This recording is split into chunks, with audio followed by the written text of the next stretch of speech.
My background is in mental health and addiction by trade, is where my training was from. I started out in child welfare, moved into working with adolescents for years in drug treatment, working with families, and doing a lot of marriage and counseling at that point in time too.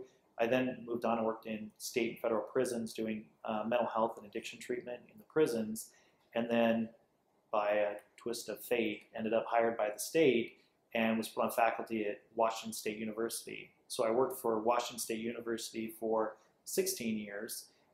That's where I got immersed in this whole communication style and the research around that and the science around this technology of communication, and started to apply this to, again, organizations, to individuals, to couples and relationships. And that's where my background and this concept started to intersect.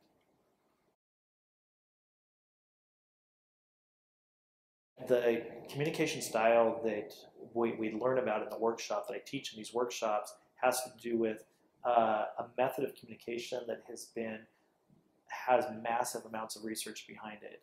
What I look at now is not only is this style of communication or these methods, there's actually a technology behind it. There are the physics of how do we interact as individuals, and how can I maximize the physics involved in communication styles.